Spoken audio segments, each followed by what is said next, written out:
Je l'ai frappé si fort une fois, juste au niveau du cou, et je l'ai entendu dire qu'il essayait de gagner un match de boxe. Moi, j'essayais de tuer ce gars-là. George Foreman n'a jamais été du genre à retenir ses pensées, mais ce qu'il a enfin dit sur Muhammad Ali a laissé les fans absolument furieux.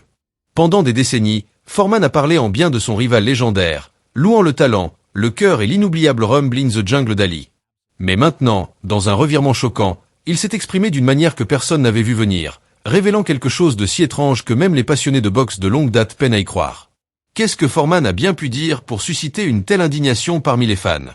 A-t-il changé d'avis sur l'homme qui lui a infligé sa défaite la plus célèbre, ou y a-t-il quelque chose de plus profond que personne n'a jamais su? Une chose est sûre, ces mots font des vagues, et les fans de boxe ne le prennent pas à la légère. Restez avec nous, car cette révélation pourrait bien changer tout ce que vous pensiez savoir. Si vous aimez les histoires vraies qui font vibrer, abonnez-vous à Expérience de Vie pour ne rien rater de nos analyses exclusives, et n'oubliez pas d'aimer cette vidéo pour nous soutenir.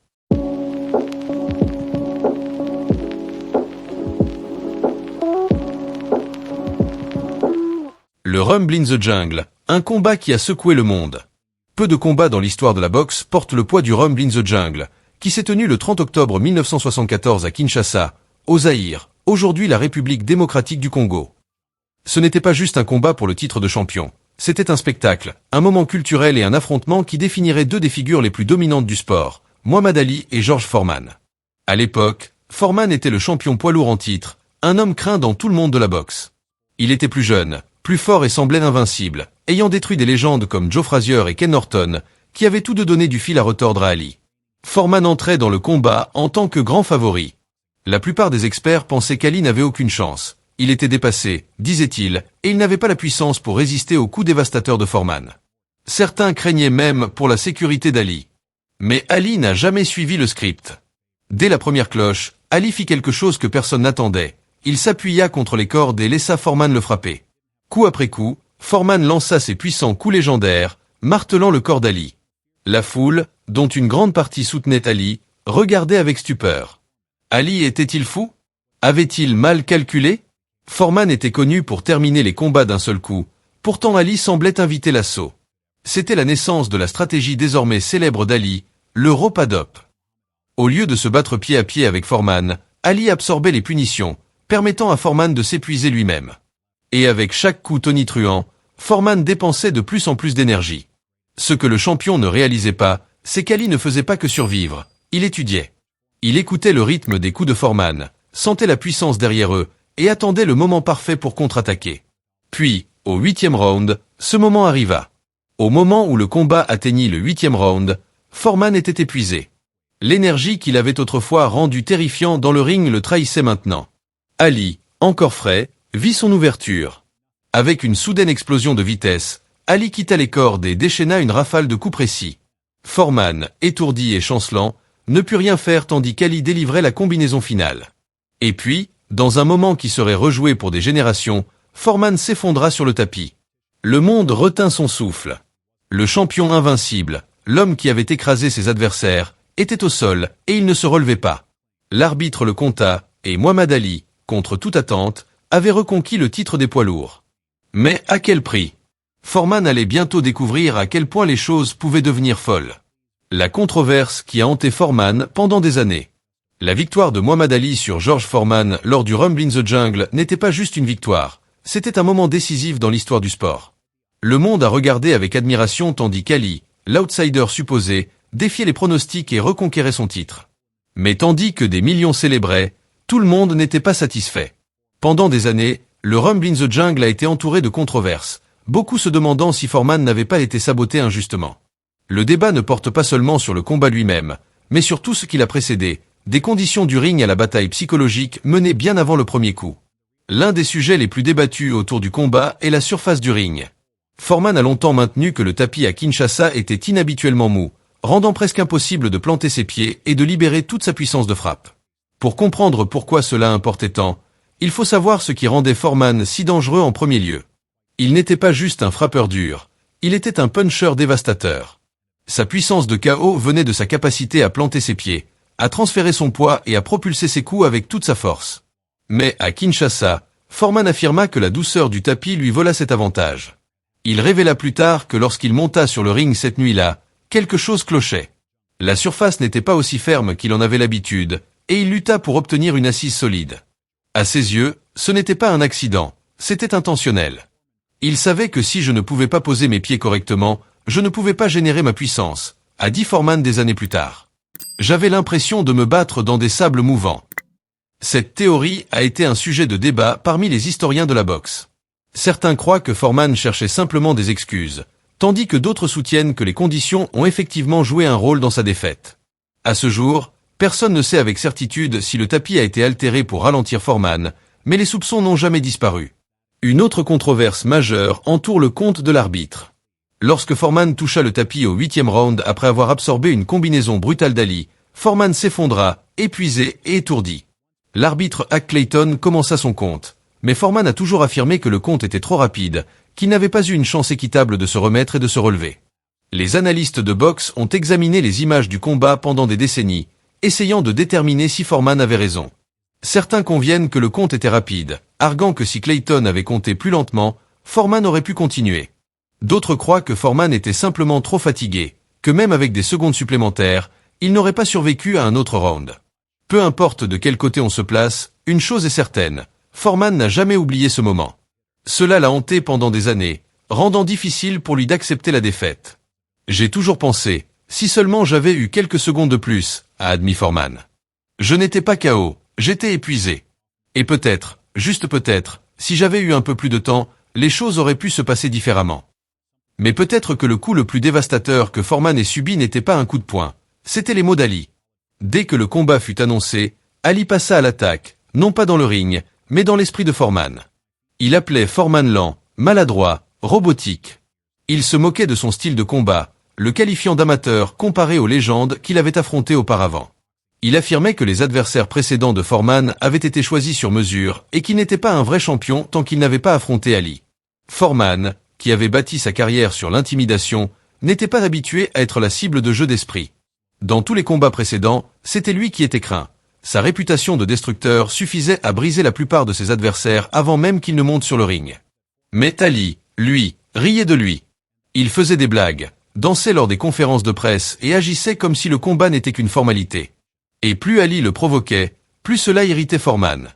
Avec le recul, Foreman a admis que la guerre psychologique d'Ali était tout aussi importante que sa stratégie physique. Il a plus tard confessé « J'ai dépensé tant d'énergie à être en colère contre Ali que, quand le combat a commencé, j'étais déjà à moitié battu. » Le facteur final et peut-être le plus déchirant qui a joué contre Foreman était quelque chose que personne n'avait anticipé, le peuple du Zaïre. Lorsque Foreman arriva en Afrique, il s'attendait à être accueilli comme le champion. Après tout, il était jeune, puissant et invaincu. Mais il réalisa rapidement que quelque chose clochait. Les foules ne l'acclamaient pas, elles n'étaient pas excitées de le voir. Elles scandaient pour Ali, Ali Bomet. Ali Bomaye. Ali, tuele. Les chants résonnaient dans le stade, un rappel incessant que Foreman ne combattait pas seulement Ali, il combattait un pays entier. Ali, toujours maître du spectacle, s'était connecté avec le peuple du Zaïre d'une manière que Foreman n'avait pas fait. Il avait embrassé leur culture, passé du temps avec eux et s'était positionné comme un héros du peuple.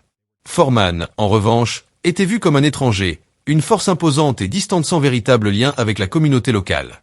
Cela a pesé sur le moral de Foreman. Il a plus tard admis qu'il se sentait isolé, abandonné et complètement seul sur le ring cette nuit-là. Le soutien écrasant pour Ali le fit tout questionner.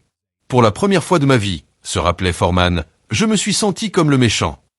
Lorsque le combat se termina, Foreman n'était pas seulement physiquement vaincu, il était mentalement brisé. Il était entré comme le champion invincible, l'homme le plus craint de la boxe. Il en sortit comme l'homme qui avait été surpassé en intelligence, en endurance et finalement humilié. Pendant des années, il lutta pour accepter la défaite.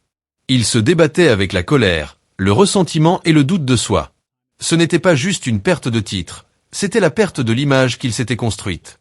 Je n'ai pas juste été battu dans ce combat, a dit Foreman plus tard. J'ai été exposé. Pendant longtemps, il ne pouvait pas lâcher prise sur l'amertume. Mais au fil des ans, quelque chose changea. Il cessa de voir le combat comme un moment de défaite et commença à le voir comme une leçon. Et avec le temps, il arriva à une conclusion choquante. Perdre contre Muhammad Ali était la meilleure chose qui lui soit arrivée. Cette révélation, cependant, prendrait des années à être pleinement embrassée, et George Foreman apprendrait que les plus grandes amitiés naissent des flammes les plus féroces. De rivaux à frères. Lorsque la cloche finale sonna à Kinshasa le 30 octobre 1974, George Foreman et Muhammad Ali étaient loin d'être amis. L'un était un champion humilié, l'autre un guerrier triomphant, et leur chemin semblait destiné à rester à jamais séparés. Mais le temps a une façon de guérir les blessures, et ce qui commença comme une défaite amère pour Foreman se transforma en l'une des amitiés les plus puissantes de l'histoire du sport. Foreman était entré sur le ring cette nuit-là en se croyant invincible. Il en sortit un homme changé, hanté par les souvenirs du combat, les chants assourdissants des Ali Boumé, le placement des composants et la réalisation qu'Ali l'avait surpassé en intelligence. La défaite pesa sur Foreman, et pendant des années, l'amertume le consuma. Il parla souvent de revanche, convaincu qu'un rematch était le seul moyen d'effacer la douleur de la défaite. Mais quelque chose de remarquable se produisit, quelque chose qui surprit les fans du monde entier. Au fil des ans, la colère céda la place à l'admiration, et finalement, l'admiration se transforma en amour. Pendant des années après le combat, Foreman lutta avec le poids de sa défaite. Il évitait de regarder les rediffusions du combat, convaincu que quelque chose d'injuste s'était passé au Zaïre. Mais en 1981, 7 ans après le Rumble in the Jungle, un reporter visita son ranch et lui posa une simple question. Que s'est-il passé en Afrique, George? C'était un moment de vérité. Foreman aurait pu s'accrocher à des excuses, blâmer l'arbitre, le tapis mou du ring ou la chaleur du Zaïre. Mais au lieu de cela, il fit quelque chose qu'il n'avait jamais fait auparavant. Il accepta ce qui s'était passé. J'ai perdu. Il m'a battu. Les mots étaient difficiles à dire, mais en cet instant, quelque chose changea en Foreman. Pour la première fois depuis le combat, il lâcha prise sur son ressentiment, le désir de revanche, l'amertume, la colère, tout s'estompa. Et avec cette acceptation vint une réalisation inattendue. Muhammad Ali n'était pas son ennemi. Ali était son frère. Au fil des ans, la relation entre Foreman et Ali se transforma. Ce qui avait autrefois été une rivalité féroce évolua en quelque chose de plus profond, de plus significatif. Les deux hommes, autrefois aux extrémités opposées du ring, commencèrent à partager des rires, des souvenirs, et surtout, un respect mutuel. Foreman parla souvent de la façon dont sa perception d'Ali avait changé. Il admit que, en tant que jeune combattant, il voyait Ali comme un bavard, un showman qui se délectait de provoquer ses adversaires. Mais en le connaissant mieux, il réalisa que les mots d'Ali n'étaient jamais malveillants. Son trash talk n'était pas personnel, c'était partie du jeu. Et plus Foreman réfléchissait à leur combat, plus il admirait le génie d'Ali. Il décrivit un jour le combat au Zaïre comme la chose la plus intelligente jamais faite dans le sport, reconnaissant qu'Ali l'avait battu non seulement avec ses poings, mais avec son esprit. Les Oscars de 1996, un moment touchant. L'un des moments les plus émouvants de leur amitié eut lieu en 1996 aux Academy Awards. Le film When We Were Kings, un documentaire sur le Rumble in the Jungle, avait été nominé et a ensuite remporté un Oscar. Mon collègue dans cette entreprise va maintenant révéler le gagnant. L'Oscar VAR, When We Were Kings, Leon Gast E.T. David Zonenberg. À cette époque, Ali luttait contre la maladie de Parkinson, une maladie cruelle qui l'avait privé de son énergie autrefois illimitée. Quand vint le moment d'accepter le prix, Ali peina à monter les marches. C'était un spectacle déchirant. Le même homme qui avait autrefois dansé sur le ring avec une grâce inégalée avait maintenant du mal à faire des pas simples. Sans hésitation, George Foreman s'avança. Il tendit la main, prit le bras d'Ali et l'aida à monter les marches. C'était un geste simple, mais chargé de sens. Des années plus tôt, Foreman avait été l'homme qu'Ali avait mis à terre. Maintenant, il était l'homme qui le relevait. Le public observa en silence, beaucoup ému aux larmes. La rivalité qui avait autrefois captivé le monde était maintenant autre chose entièrement. C'était de la fraternité. En 2012, les sentiments de Foreman envers Ali avaient pleinement évolué. Dans une interview au Daily Telegraph, il fit une déclaration stupéfiante. Nous nous sommes battus en 1974, c'était il y a longtemps. Après 1981, nous sommes devenus les meilleurs amis. En 1984, nous nous aimions. Je ne suis plus proche de personne d'autre dans cette vie que de Muhammad Ali. Cette déclaration surprit beaucoup, surtout compte tenu de l'amertume que Foreman avait autrefois ressentie pour sa défaite. Mais pour ceux qui avaient suivi leur parcours, cela avait un sens parfait. Ali et Foreman ne partageaient pas seulement un combat historique, ils partageaient l'histoire. Ils avaient tous deux atteint le sommet du monde de la boxe, affronté l'adversité, et étaient sortis de l'autre côté en tant qu'hommes meilleurs. Je remercie Dieu pour Muhammad Ali. L'admiration de Foreman pour Ali ne fit que grandir avec le temps. Il créditait souvent Ali de lui avoir enseigné certaines des leçons les plus importantes de la vie, non seulement en boxe, mais en humilité, résilience et pardon. Dans de multiples interviews, Foreman remercia ouvertement Ali de l'avoir battu. Il appela cette défaite la meilleure chose qui me soit arrivée. disant qu'elle l'avait forcé à grandir, à évoluer et à trouver la paix en lui-même. Si j'avais gagné ce combat, a dit Foreman un jour, je ne sais pas qui je serais devenu. Mais parce que j'ai perdu, je suis devenu un homme meilleur. Et je remercie Dieu pour Muhammad Ali. Le décès d'Ali et l'hommage de Foreman. Le 3 juin 2016, Muhammad Ali s'éteignit à l'âge de 74 ans. Le monde pleura la perte d'une légende, et parmi ceux les plus touchés se trouvait George Foreman. Dans une interview émouvante, Foreman lutta pour retenir ses larmes en parlant de son cher ami. Muhammad Ali a secoué le monde de tant de façons. Il était le plus grand, non seulement sur le ring, mais dans la vie. Je l'aimais vraiment. Il m'a rendu meilleur, et il me manquera pour toujours. L'hommage de Foreman était un rappel puissant de jusqu'où leur relation était allée, de rivaux féroces sur le ring à frères pour la vie.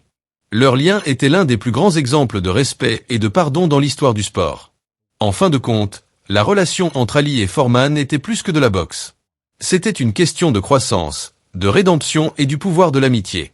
Ce qui commença comme l'une des rivalités les plus intenses du sport évolua en quelque chose de beau. Deux hommes qui, malgré leurs différences, trouvèrent un terrain d'entente dans le respect et l'amour mutuel. Foreman l'a un jour dit le mieux. Muhammad Ali était plus qu'un combattant, il était un cadeau pour nous tous, et j'ai eu la chance de l'appeler mon ami.